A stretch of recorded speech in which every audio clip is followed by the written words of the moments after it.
It is sharp 7 p.m. and I welcome you all with a Jai Hind for this impromptu session, which was actually not planned.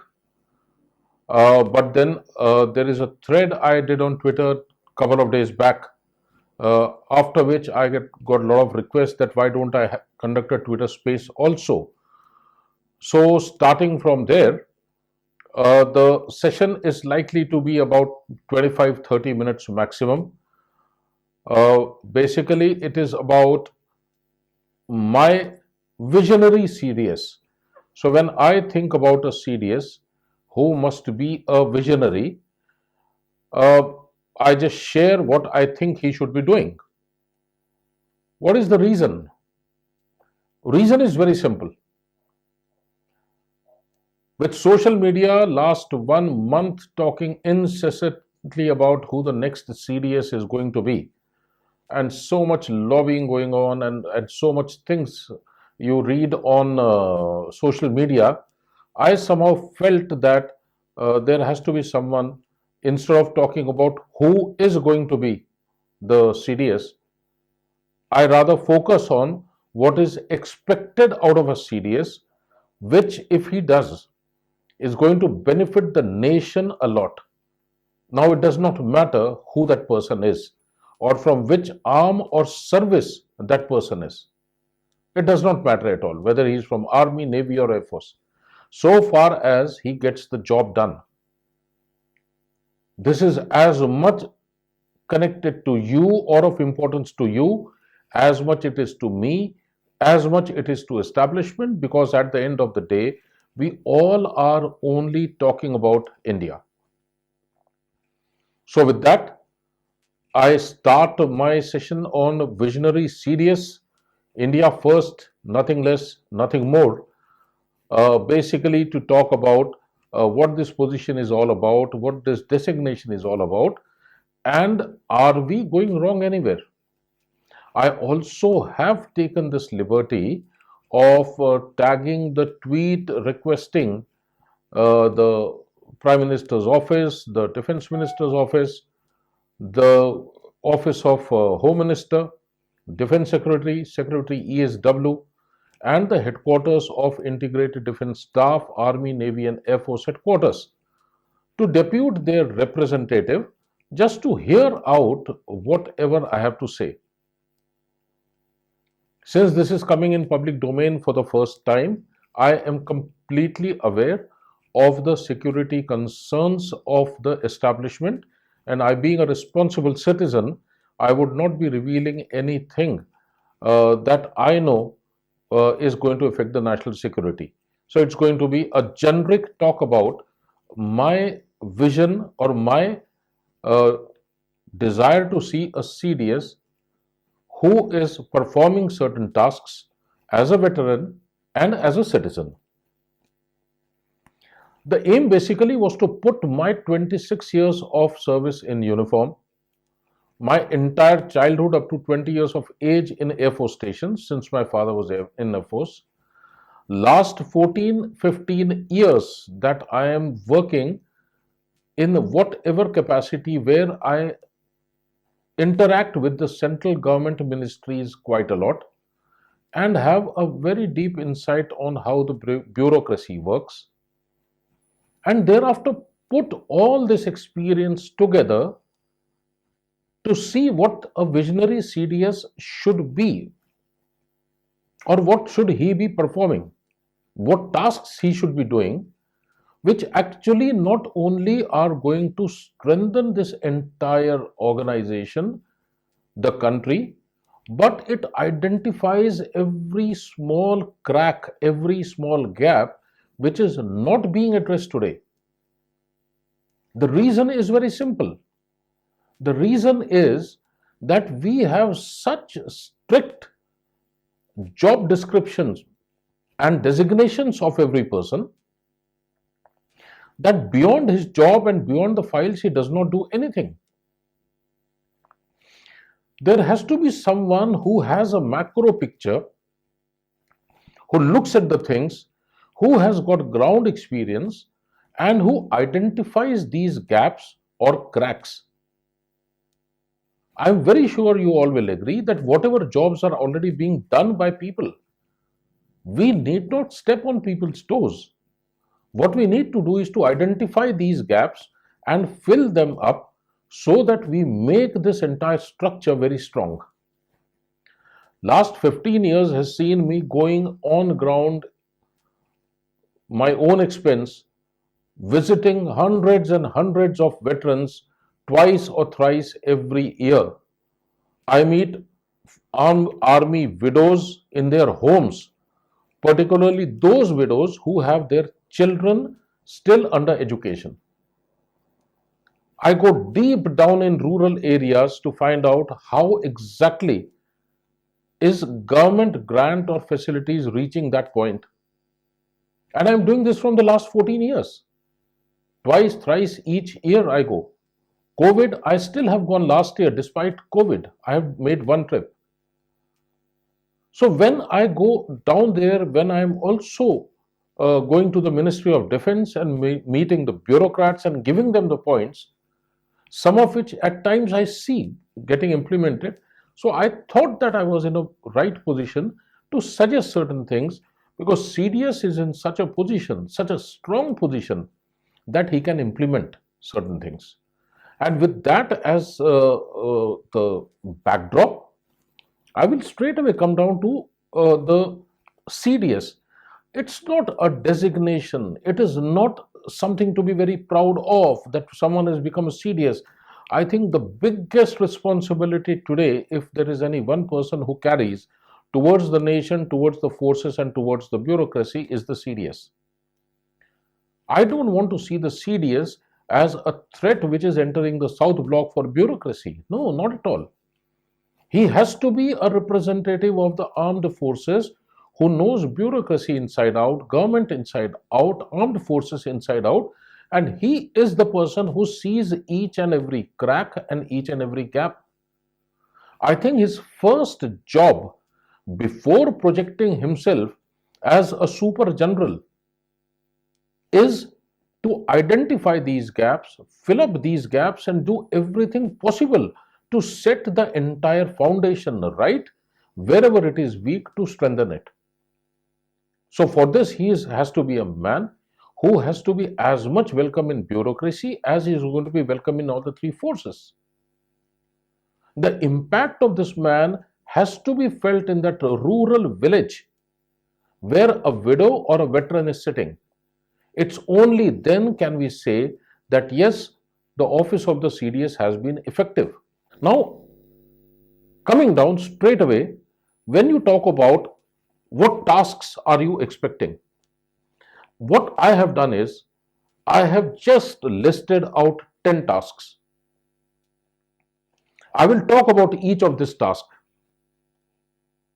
And these tasks are in seniority of importance, but it does not mean that these 10 tasks should be done exactly in seniority. They all have to be implemented and acted upon simultaneously.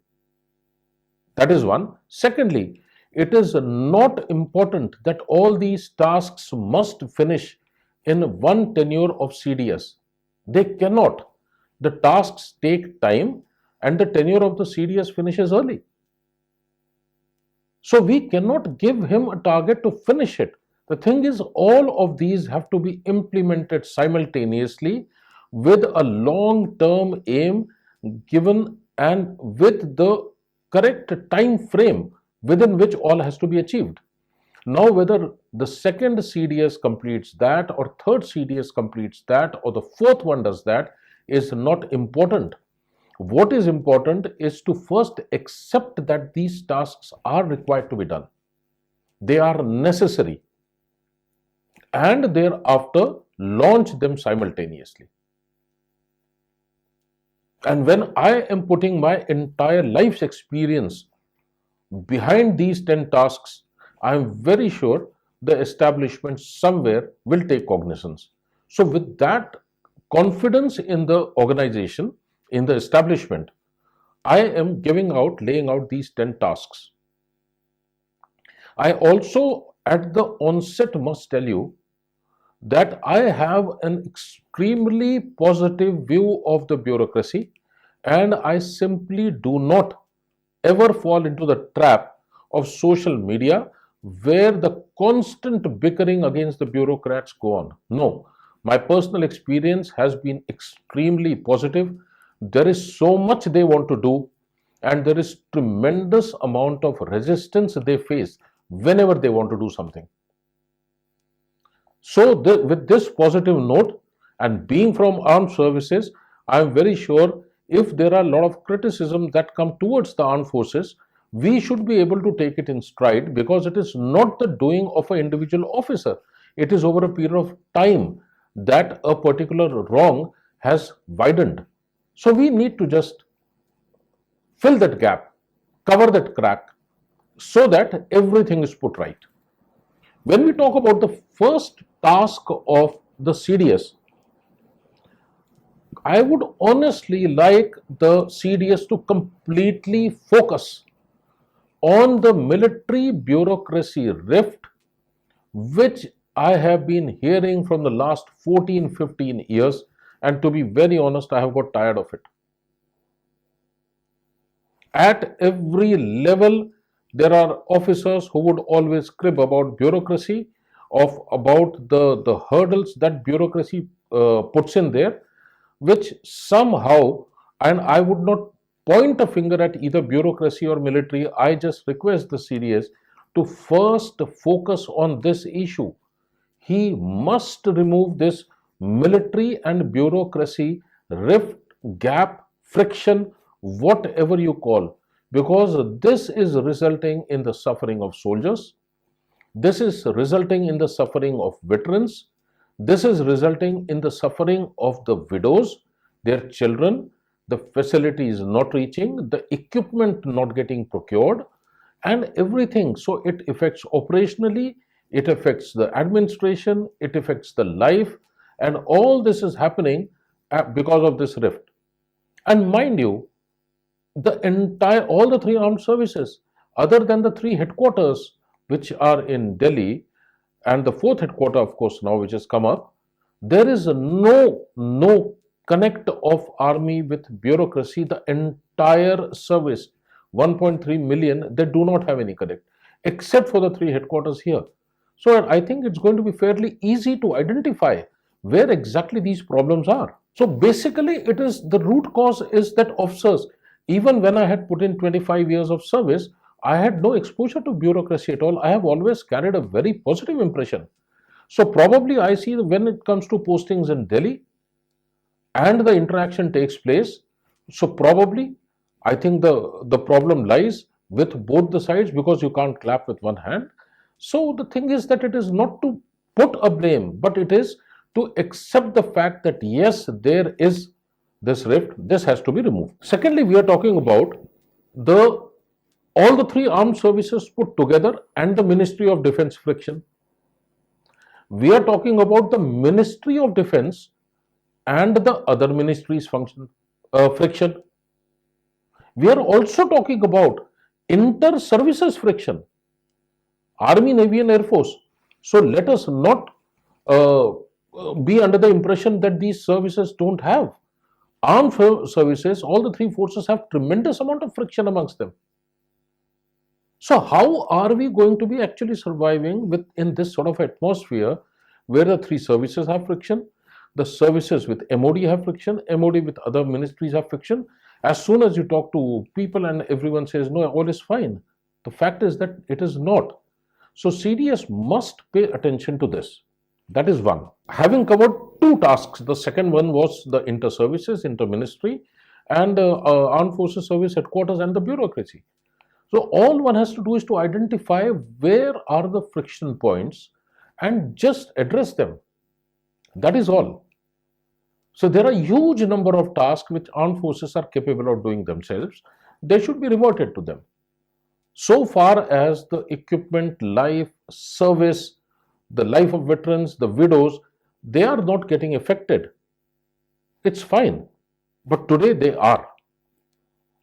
When we talk about task number 3, We talk about the three services, Army, Navy, and Air Force, over the last 70-75 years. Uh, Tremendous amount of changes have taken place. Now, not all changes have been for good. Over a period of time, bad practices have set in.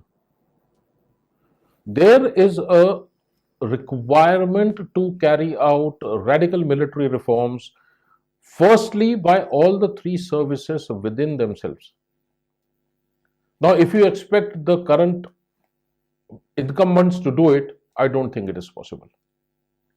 They will not even know or realize that these are the reforms that we need to carry out. So, there is a need to get some external help, and the external help can only and only come from the people who understand, that is the services.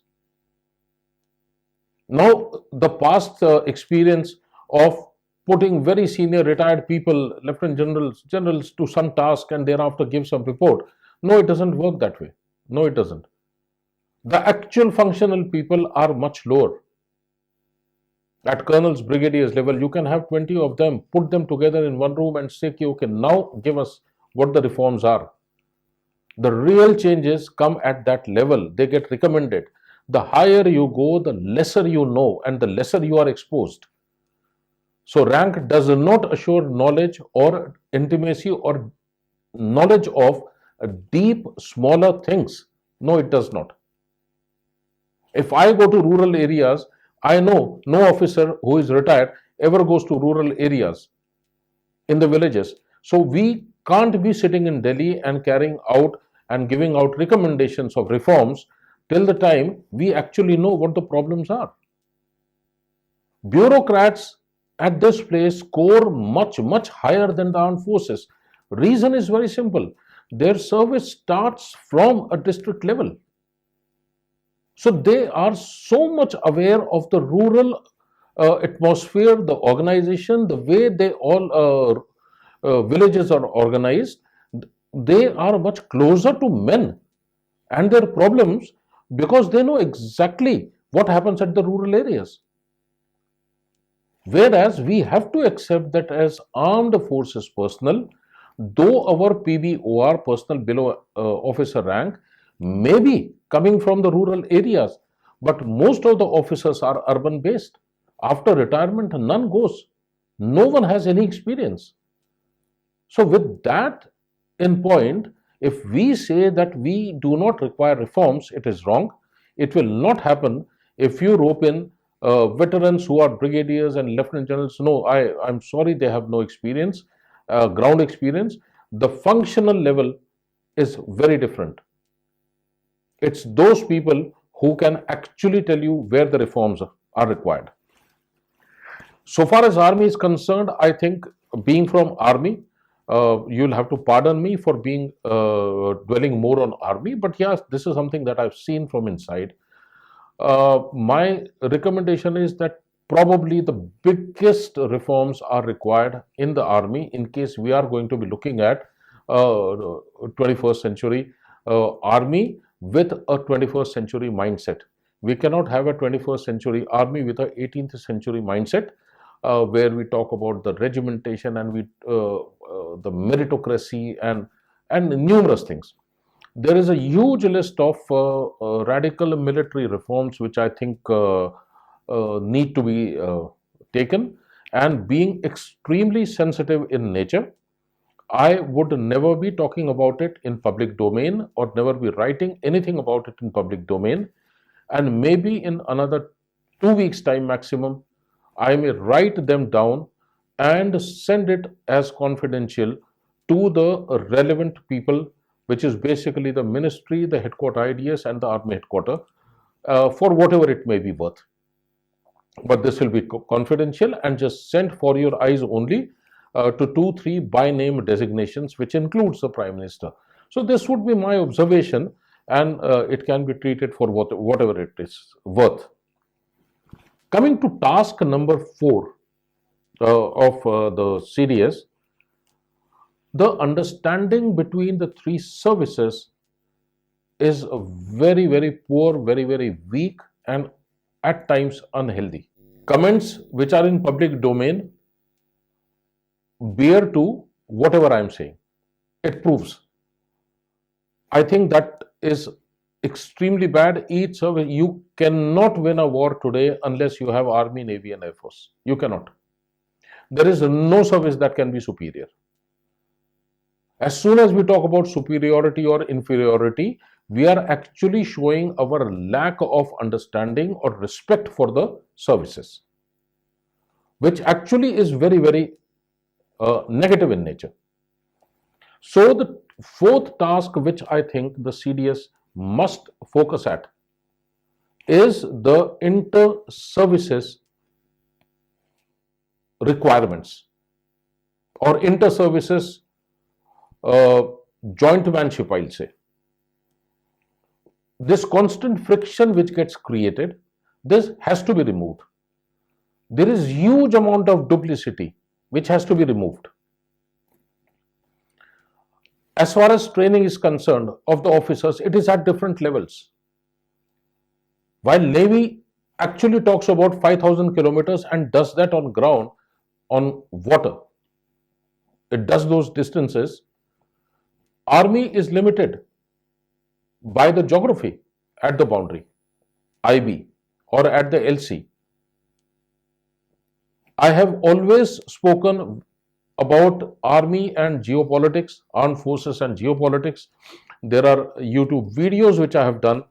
I think there are 8 of them which are already there, which talk very, very clearly about our training, which falls short of actually doing a task which requires the knowledge of geopolitics. So there is a requirement that officers at a 10 level year service in Army, Navy and Air Force, 20 years service in Army, Navy and Air Force, and 30 years service in Army, Navy and Air Force, they should have similar knowledge, similar progression, so that whoever out of them comes to the next higher level rank, all 3 services, when an officer is sitting, an officer each from these organizations, they all at least talk and know what they are talking. They have to be at par. We cannot be by sheer numbers be projecting Army as the superior service. No, it is not. It cannot be. Likewise, no service can be superior. They are all equal. So towards that, the first thing that I think the CDS needs to do under the task 4 is he must create a joint training command where all the training activities of all the 3 services come jointly under one command, where people sit together, think of how exactly the training, what duplicity is there, what can be removed, what must be added, how do you tailor make the entire training so that you have the 10 years, 20 years and 30 years, 3 levels of officers trained equally and simultaneously, maybe in their respective services or maybe in joint services. We cannot have institutions which are only for Army, only for Navy, only for Air Force. Yes, where specialization is required, you need them. But then most of them, they have to come together. All the 3 services must come together for training after a particular year, and then a graduated training to all of them brings them up together. Now imagine 20 years from now, such officers coming up and then occupying the CDS, that lot is going to be extremely mature lot. Not that I am saying that today's is not, but the fact is that whatever training I am talking of, the disparity in training is so high that we do not have similarly thinking officers. Second point within this task 4 is all training institutions from recruit training to advanced training need to be brought under this joint training command. It's very important that they are brought under this command. I have explained about 10, 20 and 30 years of service. You may not require this sort of a thing for the personnel below officer rank because their jobs are specified in a particular arm. But then there are places they require joint training also. So this can only be identified when you have a joint training command.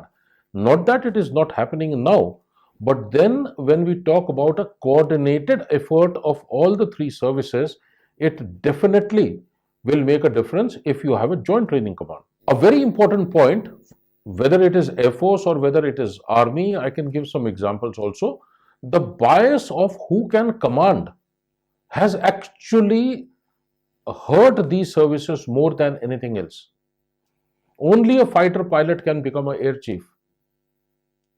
An infantry officer and an armored officer will always be preferred. So this, over a period of time, what has happened, the policies have been, changed to that level where other than this bias, no other merit can come up. This is one thing that CDS must pay attention to and remove all these biases which have been deliberately put in the system in order to let only merit come up. As soon as you put a age criteria, you are killing the merit. Age has got nothing to do with merit. So if a person is meritorious and if he is reaching a particular rank, he should reach that rank. But then by all these small measures, the services have harmed themselves. Now, bureaucrats don't do anything in this, do they? Whatever I am talking, where are bureaucrats involved in this? They are involved nowhere. So why do we always name bureaucrats and say that all ills are because of them? The task number 4 that I am talking of, you will find bureaucrats are involved nowhere. Come up with task number 5, very important. The excitement of theaterization is so high that one wants to become a CDS so that he can instantly create theaters. The theaterization, we have no experience. There is no brainstorming. We have not trained the crop of officers over a period of a decade to understand what exactly theaterization is. One or two people talking about theaterization, making PowerPoint presentations, don't make theaters. We change the policy every year that what theater we must have, what theater we must not have, maritime theater or maritime operations command should be there or not. In fact, each year, if you see, in last 4 years, different issues are coming up. It simply means one thing, that there is no formal brainstorming or training going on. So my request is, as task number 5, the CDS must institute this idea in the forces to be brainstormed from bottom to top level, at every level. Let open discussions take place at each level. Automatically the suggestions will start coming up. There should be no hurry. Give theaterization 5 years. Let the next CDS or the next fourth CDS complete it. But let that be very, very, very clear as to why these theaters are coming up. What are the threats? Is China an enemy? Is Pakistan an enemy? If they are not being declared officially as an enemy, are our armed forces geared and organized to take on these countries? So there are a number of other issues which always get spoken of in public domain. Then we talk about the task about theaterization. Who should be the CDS? So now that fight is going on, army should be the CDS. Then someone writes on Twitter and someone writes on Facebook and someone writes on LinkedIn. And all these TV media debates go on, which is, I think, in a very, very poor taste and a bad taste. An officer who is for India, for whom nothing less than India and nothing more than India, I think has to be extremely honest to his uniform that he wore. He should not be pushing lobbies, he should not be pushing services, he should only be pushing logic. The logic today is that I personally feel Army should give itself at least 2 decades to actually put in front a person capable of becoming a CDS. Today, taking the experience of the other services in mind, I think more than Air Force, today Navy is the one that should lead for at least 2 to 3 serious tenures. It is in national interest. Thereafter, Air Force should definitely come, and maybe after 3, 4 or 5 CDSs, Army should get. And by that time, we should be trained enough and the entire officer lot should come up. Today, if you ask me, the brigadier lot which is there in the army today should be the first one to take the serious post whenever they come up for those promotions, maybe 5 years from now or 7. But that is my thought, that in the national interest, this is the best thing that we can do. Coming to the task number 6, there is tremendous amount of promotion disparity when it comes to personnel below officer rank in the 3 services. And this disparity actually causes a lot of heartburn within the service and after retirement, because this has got effect on pensions also. Someone within army, there are units where a person becomes Havaldar in 7 years, and there are units where a person retires as a Sipahi in 22 years. So within army, we do not have this sort of a standardization, and I am talking about inter-services standardization. This is one of the biggest tasks.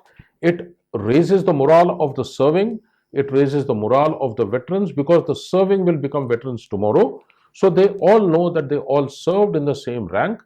So plus minus few years is fine. It cannot be a decade plus or difference. A person becoming a Havaldar at 7 years and 8 years, and another one retiring as a Nayak at 22 years, the direct effect is on pension. And thereafter at 36, 37, when an army person retires, he is retiring because there is no vacancy. Similarly, I believe happens in Navy, where a person is retiring because there is no vacancy. But Air Force does not have that. So this disparity needs to be addressed. Also, when we talk about 36, 37 or this young ages people retiring, the natural suggestion is there should be a lateral absorption in the Central Armed Police Forces like BSF, CRPF and all this. Probably this is the worst suggestion which has ever come up and given by anyone. Why should we be harming the cadre which is already there in CRPF and BSF, and the lateral entry of army puts them above them in seniority when you protect their entire service? It only speaks of lack of imagination, lack of effort from our side to settle these people and give them a continued growth, because we want a young army. I'm in favor of young army. So we must release them, but we must give them growth at least up to 60 years of their age. It is possible.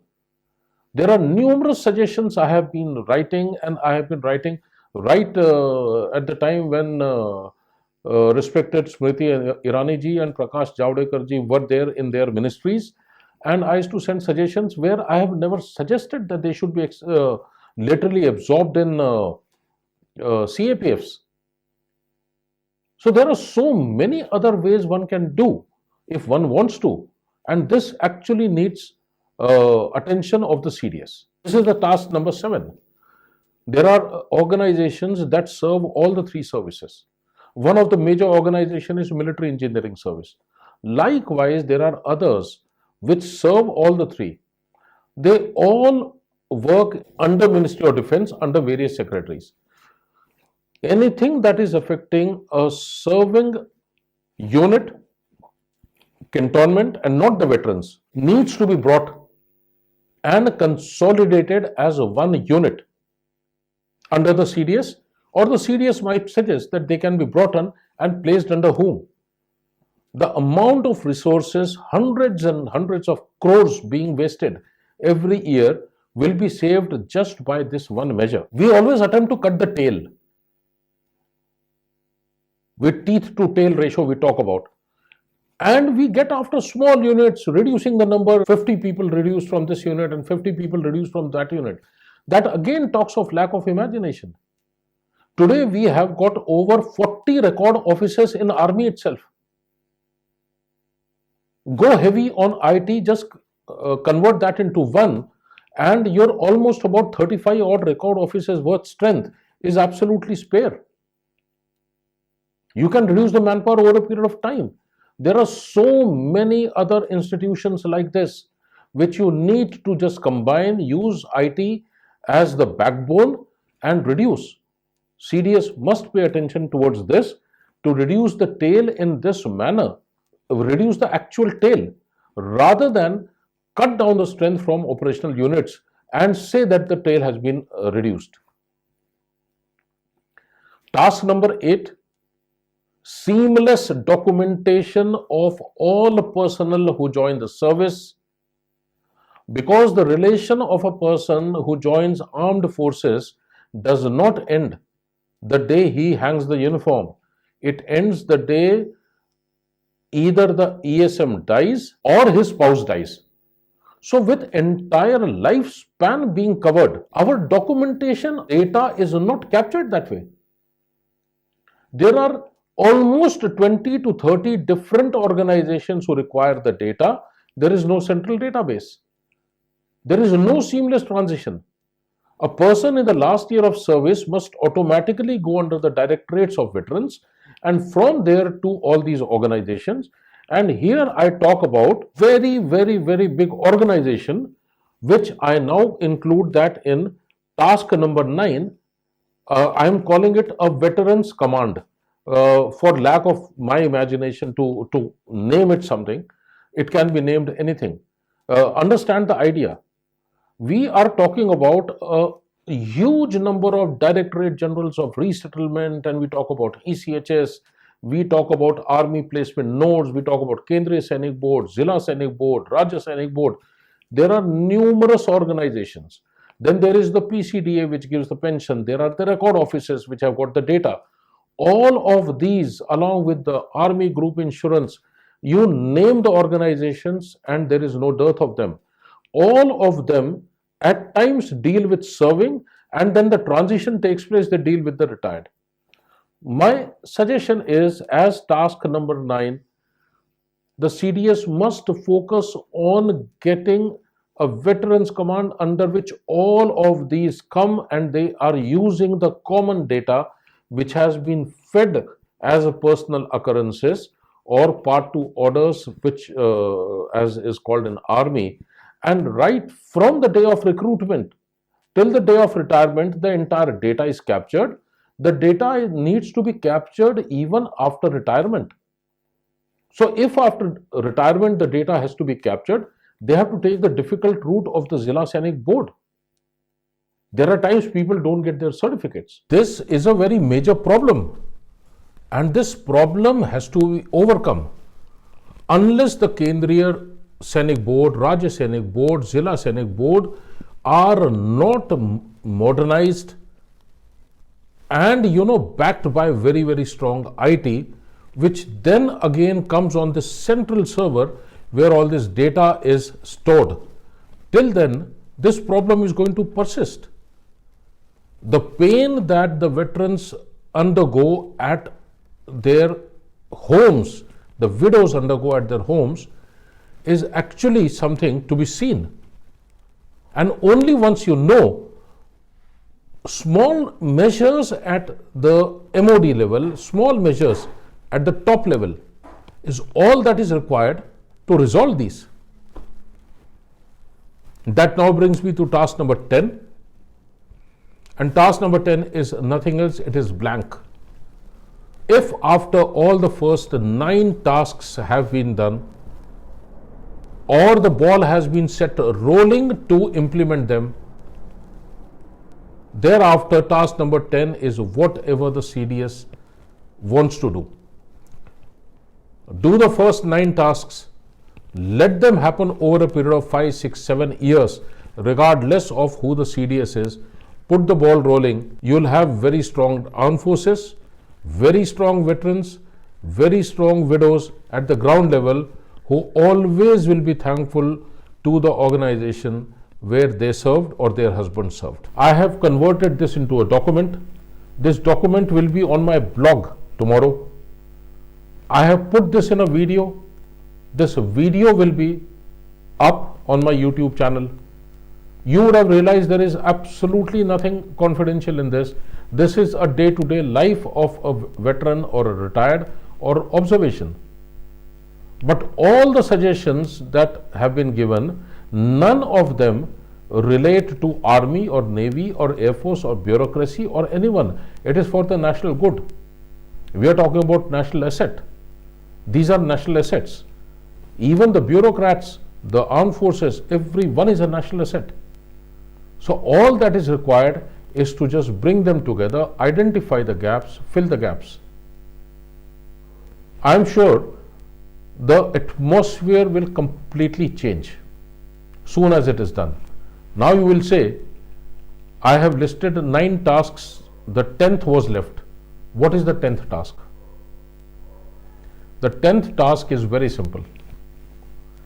The 10th task is, after doing all these 9, launching all these 9, whatever the CDS wants to do, he must do as his 10th, he lays it down for himself. The first 9 will take all the 3 armed forces, the Ministry of Defence, a long, long way. And we are talking about India first. So let us not talk about the tenure of CDS or tenure of officers. Let us talk about the army, the next 5 years, 10 years, 15 years, how exactly we want to unroll the entire thing. I have finished here. Thank you and Jai Hind.